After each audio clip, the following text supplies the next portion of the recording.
Hi నమస్తే, నేను మీ Ramya. Welcome back to Jasvi cooking recipes. ఈరోజు నేను చియా సీడ్స్తో పుడ్డింగ్ ఎలా ప్రిపేర్ చేయాలో చూపిస్తున్నాను. ముందుగా ఒక చిన్న బౌల్ తీసుకొని అందులో 1 కప్పు ఓట్స్ వేసుకోవాలి. ఓట్స్ వేసుకున్న తర్వాత 1.5 కప్పు పాలు వేసుకోవాలండి. కాచి చల్లార్చిన పాలు వేసుకోవాలి.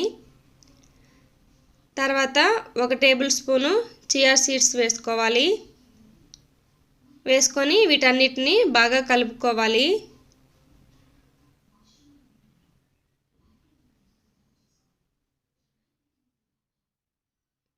ఈ చియా సీడ్స్తో చేసిన పుడ్డింగ్ చాలా మంచిదండి హెల్త్కి. వెయిట్ లాస్ అవ్వాలనుకుంటే ఇలా ఒకసారి ట్రై చేయండి. ఎర్లీ మార్నింగ్ బ్రేక్ఫాస్ట్గా హెల్ప్ అవుతుంది. ఇలా కలుపుకున్న తర్వాత మూత పెట్టి 6 అవర్స్ నానబెట్టుకోవాలండి. 6 అవర్స్ తర్వాత మూత తీసి అందులో ఏదో ఒక ఫ్రూట్ యాడ్ చేసుకొని 2 స్పూన్లు హనీ యాడ్ చేసుకొని కలుపుకొని అలాగే తినేయవచ్చు. అంతేనండి, రెడీ అయిపోయింది చియా సీడ్ పుడ్డింగ్. ఈ రెసిపీ మీకు నచ్చినట్టయితే నా ఛానల్ని సబ్స్క్రైబ్ చేసుకోండి. Thank you for watching.